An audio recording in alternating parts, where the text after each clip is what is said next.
이제 마태복음 우리가 마지막 부분을 다루면서 사실 중간에 좀 휙휙 건너뛴 장면이 있습니다.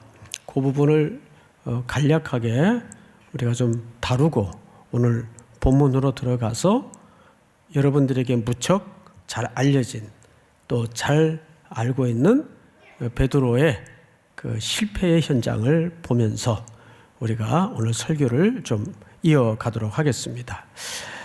지난 시간 우리는 예수님께서 겟세마네 동산에서 기도하신 이후에 강도를 잡는 것 같은 무장을 한 대제사장의 종들이 군대들이 와서 예수님을 겟세마네 동산 입구에서 체포를 하죠. 그리고 그날 밤으로 분명히 유대인들의 법에 의하면 밤에 그런 신문과 또 재판이 진행되어서는 안 됨에도 불구하고 불법한 방식, 불법한 내용들로 이제 불법의 재판이 이루어집니다. 자, 이거만큼 역사의 아이러니가 없죠. 전능하신 하나님의 아들을 이 종교적 광기에 묶여있는 불법한 무리들이 진심을 다해서 진리에 기반한 행동들이 아니라 진심을 다해서 그들의 의로움으로 전능자이신 하나님의 아들을 불법으로 심판을 합니다. 이게 인간의 어쩔 수 없는 모순적 상황이에요. 그런데 말이죠, 이 모든 불법의 과정 속에 예수님의 특이한 태도 하나가 눈에 띕니다. 혹시 뭔지 아세요, 여러분? 이 과정에서 예수님의 아주 특이한 태도 하나가 눈에 들어와요. 그게 뭘까요? 침묵입니다. 아무 말로 입을 열어 자신을 변호하거나 선은 이렇고 후는 이렇고 그건 이게 아니고 일절의 인간적 소견이나 변명을 내어놓질 않아요. 이 침묵의 부분에 대해서 저는 많은 생각을 좀 하게 되다가 요즘 제가 이제 푹 빠져서 읽고 있는 어느 책의 한 글귀를 만나게 됐습니다. 이 예수 그리스도의 침묵에 대해서 이분은 이렇게 얘기를 해요. 이 세계는 온갖 악령들로 가득하다. 어둠의 권세로 세상은 이렇게 비틀려져 있고 왜곡되어 있고 가득하다 그 말이겠죠.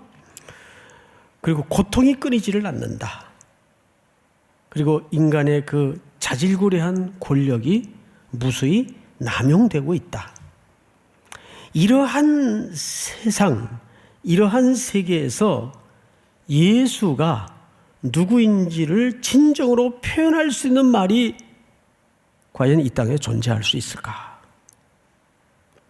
이렇게 질문을 던져요. 또 두 번째 질문이 뭐냐면 왜 주님은 앞선 신문의 과정을 통해서 자신을 설명하지 않으셨을까? 제가 물었던 질문을 이 저자도 하고 있어요. 그러면서 그 이유를 이렇게 얘기하는데 제가 깊이 동감이 되고 공감이 갔어요. 이러한 세계에서는 이렇게 왜곡되고 비틀려진 세계에서는 그에 관한 어떠한 말을 하든 간에 입 밖으로 나오는 순간 이 세계가 지닌, 세상이 지닌 광기의 옷을 입게 돼 있다. 너무 맞는 말이에요. 그렇죠, 여러분? 예수님이 그게 아니고 하는 순간 이 조부러운 편견과 자기 이해에 매달린 인간들은 이 세상의 광기의 옷을 그 예수님의 말에다가 더 씌우고 입혀서 해석이라는 이름으로 난도질을 할 수가 있다는 얘기겠죠. 그러면서 이 세상의 말들로 예수를 묘사하는 순간 그는 이 세계 안에서 자기 자리를 차지하려는 여러 경쟁자 중에 한 사람으로 취급되고 만다. 그렇습니다.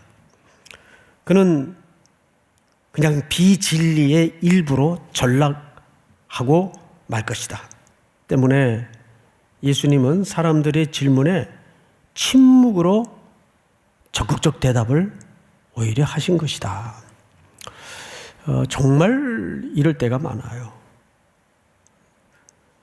어떤 높은 차원의 이야기를 해도 볼 수 있는 눈이 없고 알아들을 수 있는 귀가 없는 사람에게 무언가를 설명한다는 것은 사실 무모한 행동이죠.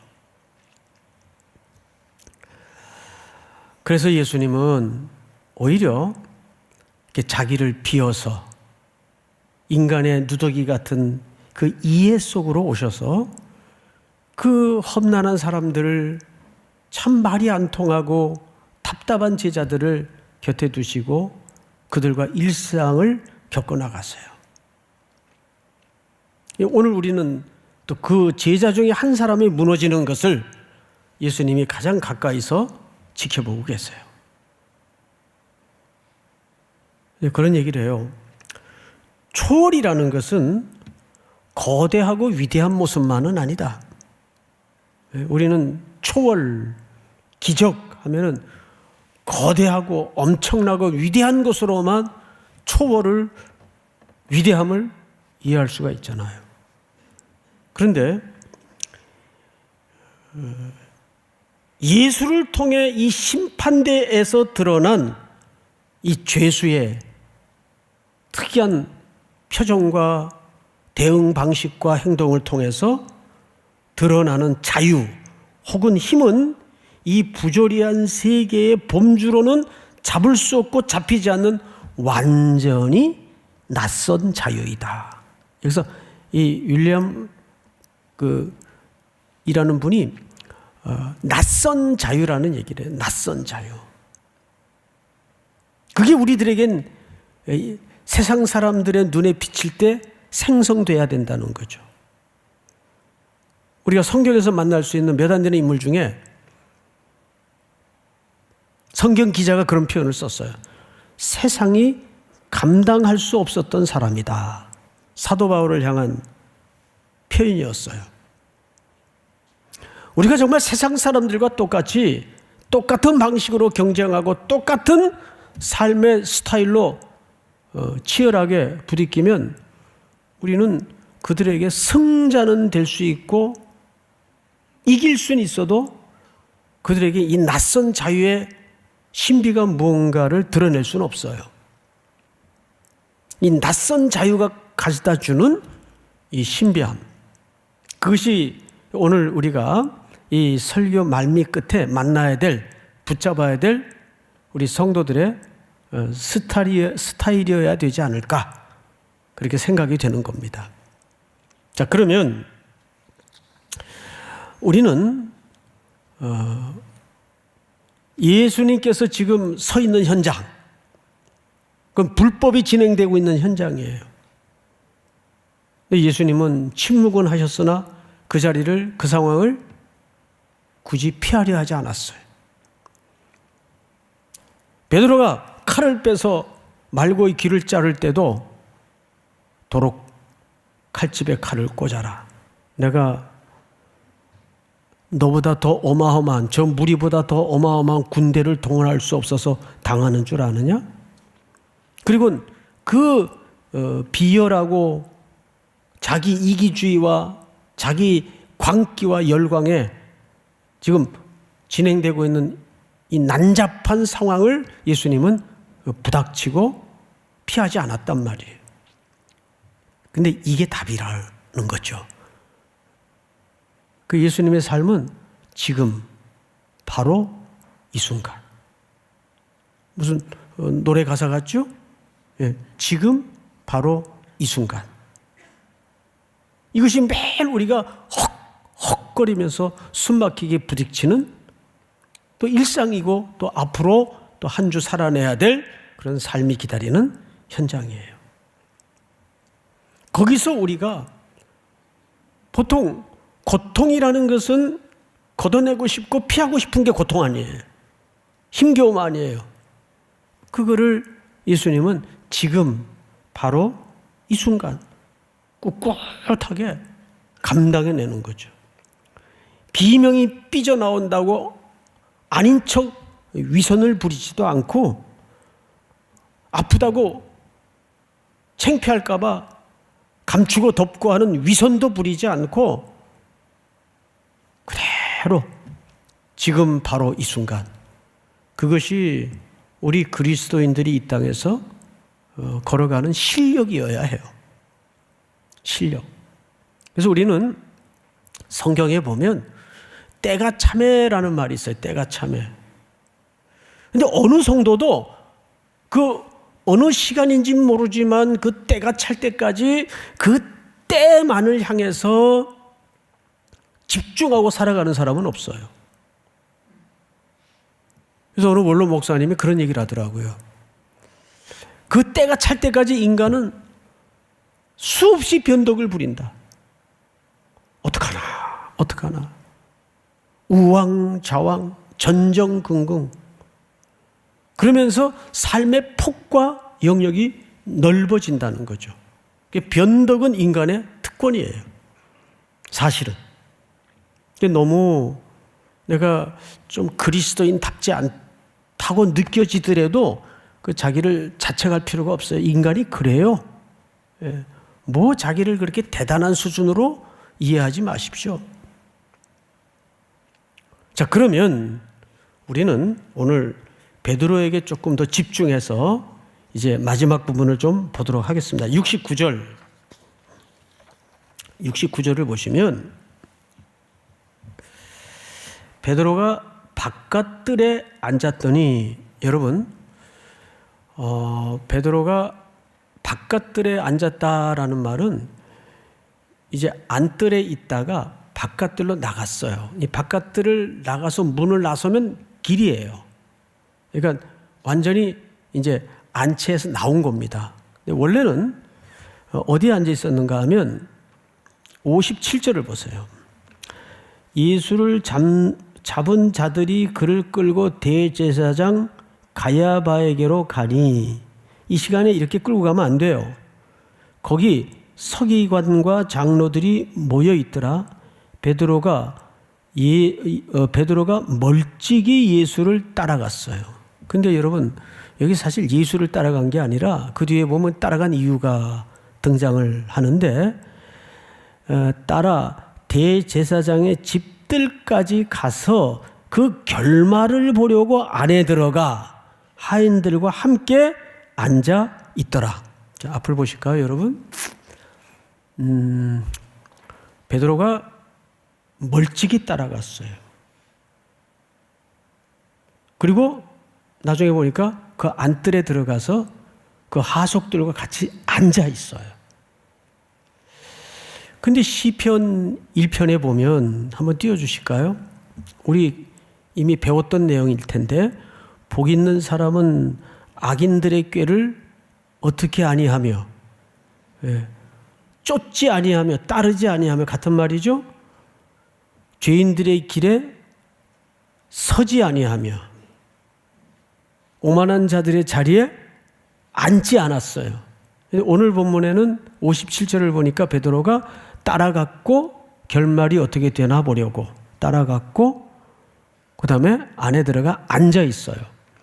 무슨 과정이 빠졌나요? 서 있는 과정이 빠졌어요. 그래서 요한복음 18장을 보니까 이렇게 돼 있어요. 시몬 베드로가 서서 불을 쬐더니, 처음에는 불을 앉아서 쬐는 게 아니에요. 서서 쬐어요. 그리고 나머지 사복음서를 비교해 보니까 앉아서 불을 쬐고 있어요. 앉아서. 근데 어떻게 들키는지 아세요? 그 겹불을 좀, 새벽이니까 얼마나 추웠겠어요. 중동 지역이라. 겹불을 쬐려고 불가에 서 있다가 앉자 그러고 그 오만한 무리들과 앉아서 겹불을 쬐다가 그 불빛에 의해서 여기는 불이라 그랬는데 원래 원문에는 그 빛에 의해서, 불의 빛에 의해서 베드로의 어디서 본 듯한 얼굴이 들통이 난 겁니다. 사람들에 의해서. 이게 얼마나 재밌는 해학적 그림인가 하면, 인간이라는 것이 작은 불빛에도 모습이 들통이 나요. 그렇죠? 예. 요즘은 마스크 쓰고 모자만 꾹 눌러 쓰면 깜쪽 같을 줄 알죠. 걸음새 보고 다 알더라고요. 나는 기절을 하는 줄 알았어요.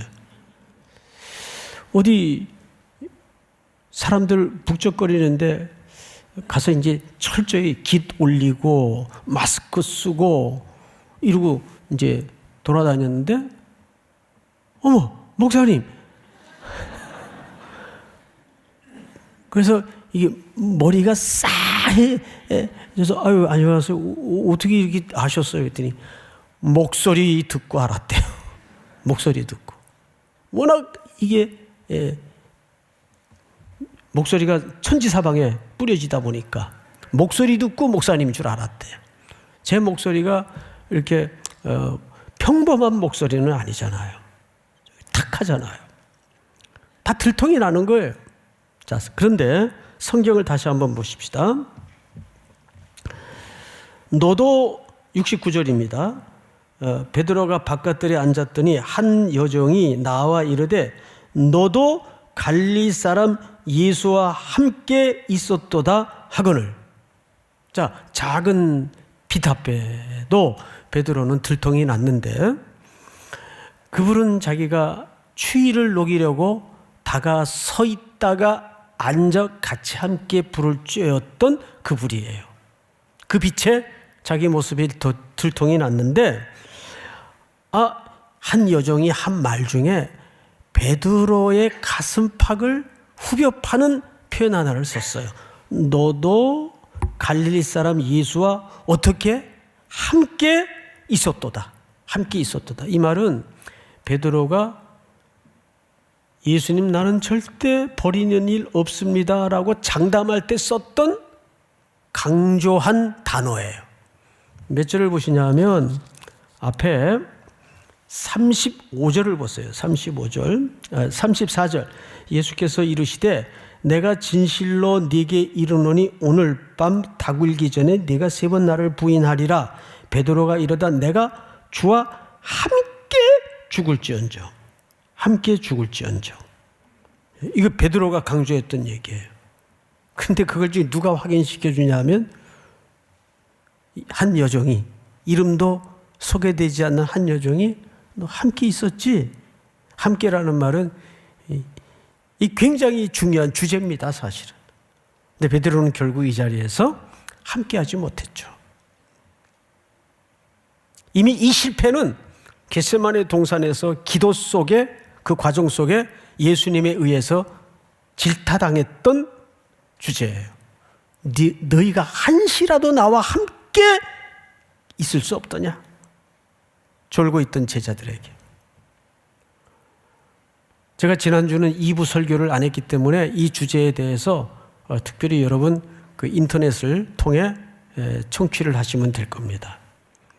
예수님이 그 외롭고 무섭고 고독한 밤에 제자들과 왜 함께 하려 했을까요? 그 제자들 배반할 거 아세요, 예수님이. 그리고 얼마나 연약한 상태인 걸 예수님이 아세요. 그런데 왜 하필 그런 제자들을 굳이 그 밤에 그 겟세마네 동산까지 데리고 올라가서 함께 하자고 했을까요? 뭐 쓸모 있어서 더더욱 아닐 테고. 그 말은 이런 뜻입니다. 우리 그러잖아요. 부모들도 자식들이 뭐 나한테 해주는 거 없어요. 벌어다 주는 거 없어요. 유익을 주는 거 없어요. 그런데 그 자식 없으면 못 살잖아요. 에? 그 자식 있으면 그냥 엄마 수고만 더 들어요. 그런데도 엄마는 그 자녀가 없으면 못 살아요. 부모는 그래요. 이 함께라는 말은 그런 의미예요. 근데 지금 이 배반의 현장이 막을 올리는 초두에 한 여종에 의해서 너도 그 갈릴리 사람하고 같이 있었지 않냐? 함께 있었지 않냐? 근데 그걸 부인해요. 불과 몇 시간 후에. 여러분, 이게 인간이에요. 인간의 결의, 결기, 의지, 단호함, 이건 누더기 같은 겁니다. 우리는 그분께 뭔가를 결단할 수도 없고 헌신할 수도 없고, 확실한 것은 여러분들이 하나만 믿으면 돼요. 그분이 날 붙들어야 된다는 사실을 고백하세요. 그분이 우리를 붙들어야 됩니다. 자, 70절을 볼까요? 베드로가 모든 사람 앞에서 부인하여 이르되 나는 네가 무슨 말을 하는지 알지 못하겠다. 이것이 앞서 예수님과 함께 죽는 자리까지 가겠다고 장담했던 베드로의 한계예요. 그리고 71절 여러분 한번 같이 읽어볼까요? 시작. 안문까지 나아가니 다른 여종이 그를 보고 거기 있는 사람들에게 말하되 이 사람은 나사렛 예수와 함께 있었도다 하매. 네. 이젠 다른 여종이 똑같은 말을 합니다. 함께 있었다. 근데 어떤 사람과? 아까는 갈릴리 사람이고 이번에는 나사렛 사람이에요. 그렇죠? 여러분, 이 시대의 유대인들이 나사렛 사람이라고 지칭할 때는 그거 엄청 비하 발언인 거 아세요? 굉장히 낮춰서 부르는 거예요. 비하적 표현이에요. 자, 저 나사렛 예수와 함께 있었도다 하며 베드로가 이번에는 그냥 부인하는 게 아니라 맹세하고 또 부인하여 이르되 나는 그 사람을 알지 못하노라. 이번에 맹세까지 했어요. 이제 오늘 본문의 하이라이트입니다. 73절을 같이 읽습니다. 시작. 조금 후에 곁에 섰던 사람들이 나와 베드로에게 이르되 너도 진실로 그 도당이라 내 말소리가 너를 표명한다 하거늘. 네, 너도 진실로 그 도당이라는 말은 사실 함께하는 존재, 이 도당이라는 말은 무슨 뜻인가 하면 패거리. 너도 그 일행 중에 너도 한 조각이다, 이 뜻이에요. 한 파트, 한 조각이다, 그 뜻이에요. 근데 이때 베드로가 이번에는 뭐 때문에 들통이 났죠? 이 악센트, 억양 때문에 들통이 났어요. 우리 교육자분들 가운데도 저 남쪽에서 올라온 분들이 한 절반은 돼요. 예, 절반이 뭐예요? 훨씬 더 많죠. 처음에 사투리 무지하게 쓰다가 점점 서울 사람 되려고 이제 말을 바꾸기 시작해요. 근데 아무리 바꿔도 호남 분들은 말을 금방 표준말을 써요. 참 신기해요. 그런데 이 경남북 쪽, 경상남북도 쪽의 사람들은 그 못 바꿔요. 밑에 기본적으로 그 악센트가 깔려 있어요. 단어는 표준말을 쓰는 건 맞아요. 그랬습니다. 그러면 서울말 쓰는 줄 알아요. 억양은 사투리인데 아마 베드로도 그런 억양의 문제가 여기서 들통이 났던 것 같아요. 너 맞아. 그때 베드로가 이런 얘기를 합니다. 74절. 그가 뭐하며? 저주하며 맹세하여 이르되 나는 그 사람을 알지 못하노라. 자, 이제 오늘 가장 중요한 결론적 해석의 이 부분 앞에 이르렀습니다. 저주를 했다 그랬어요. 저주. 크게 두 가지 해석이 있어요. 전통적인 해석이죠. 예수를 향해서 저주했다는 해석이 있어요. 그러다가 이제 얼마 전에서부터 이거는 예수님을 해석한 게 아니고 자기가 저런 무기력한 사람을 선생이라고 3년씩이나 시간, 에너지 낭비해 가면서 내가 쫓아다녔나? 어휴, 멍텅구리 같은 놈, 멍텅구리 같은 놈. 이거 지금 매 예배마다 두들겨야 돼요. 자기 자신을 향해서 저주한 거다. 이 두 가지 해석이 있어요. 여러분들은 어느 쪽일 것 같습니까? 다수결로 결정할까요? 성경의 해석을 그럴 수는 없잖아요. 그러다가 제가 유명한 그 학자의 어떤 논문을 읽다가 이 표현은 유대인들의 수사법을 이해해야 된다. 근데 그 수사법을 조금 더 세밀히 살피다 보니까 그 비슷한 수사법이 우리 언어 습관에도 있더라고요. 예를 들어서 누가 냉장고에다가 자기가 먹으려고 꽁꽁 싸가지고 뚱쳐놓은 치즈 조각이 있었어요. 케이크 조각이. 근데 제가 이제 새벽에 나오다가 물을 마시려고 냉장고를 보니까 그 치즈 케이크가 은박지에 쌓여 있는 거예요. 제가 좋아하는 스타일이라 그걸 그 자리에 서가지고 티스푼으로 퍼서 싹 깔끔하게 처리를 하고 은박지는 휴지통에 집어 던지고 이제 저는 교회로 향했습니다. 저녁에 집에 들어가니까 그걸 누가 감춰놨는지 그 감춰놓은 장본인이 감춘 것보다도 그 안에 넣어놓은 장본인이 아빠가 드셨죠? 뭘? 아이고 치즈케이크. 아니 우리 집에 아빠 말고는 그걸 드실 사람이 없잖아요. 정말 안 먹었어? 아이고 참 말이 되는 소리를 하셔야지. 아빠가 드셨죠? 야, 내가 그걸 먹었으면 손에 장을 지진다. 이런 말이 있죠. 그러니까 이것은 점점 질문과 반문이 지금 압박을 해오는 상황에서 자연스럽게 튀어나온 유대인들의 수사적 표현이라는 해석이 있어요. 근데 저는 이쪽이 훨씬 더 합리적인 것 같아요.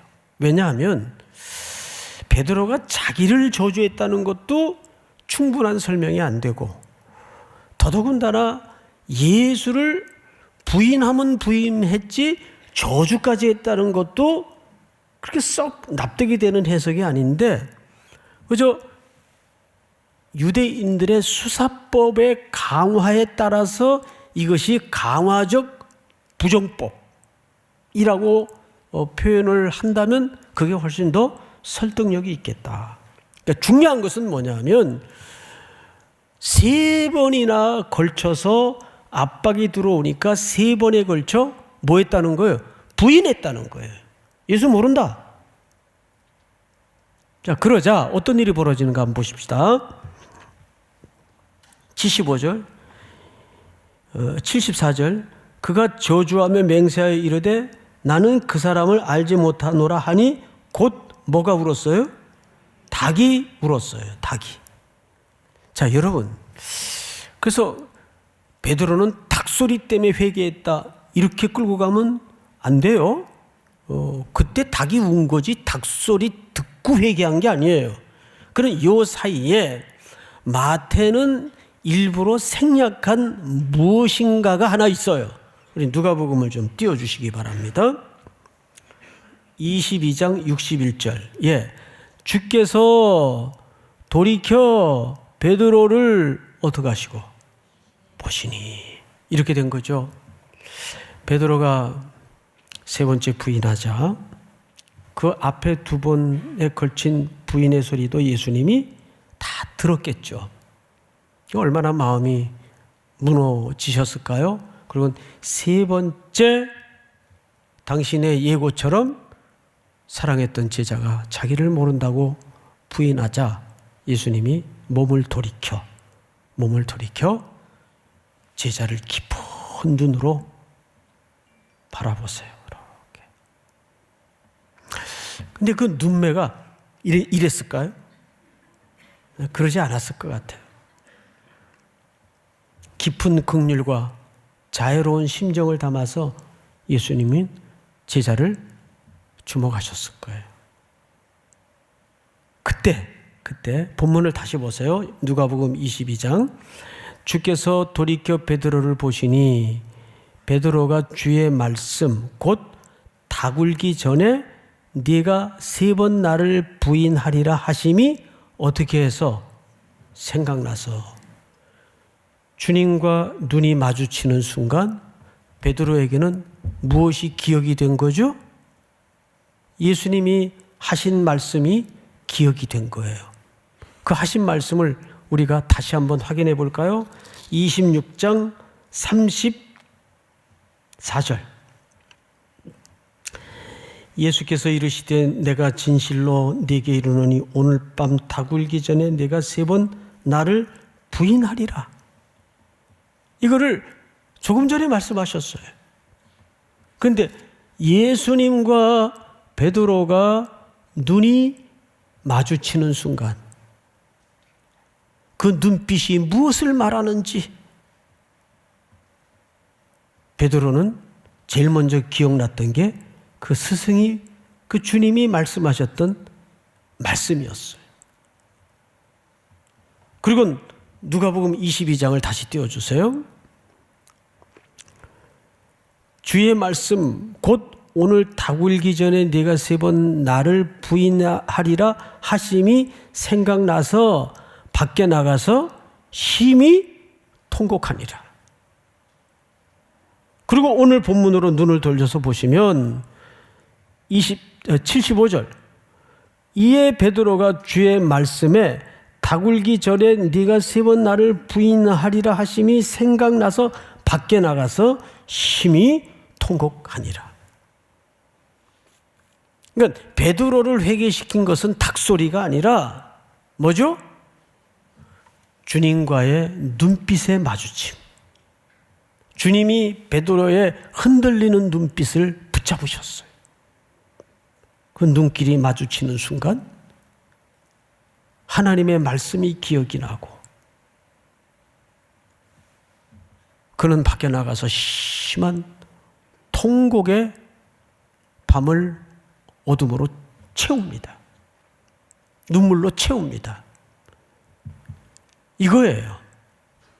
결국 우리는 두 가지 사실 앞에 붙들려야 됩니다. 주님의 눈길에 붙들려야 돼요. 그리고 그분의 말씀에 붙들릴 때만이 우리가 히브리서 12장의 말씀처럼 우리의 눈을 어디다 고정시키라 그랬어요? 예수께 픽스 온, 고정시켜라. 사랑하는 우리 2부에 참여한 온라인, 오프라인 성도 여러분, 오늘 이 말씀이 여러분들을 어떤 흔들리는 일상과 길목에서도 예수께 시선을 놓치지 말고 늘 주님께서 우리에게 들려주셨던 그 말씀이 여러분들의 흔들리는 일상을 매일 단단히 묶어주고 붙드는 복이 있기를 주의 이름으로 축복합니다. 우리 다 일어나십시오.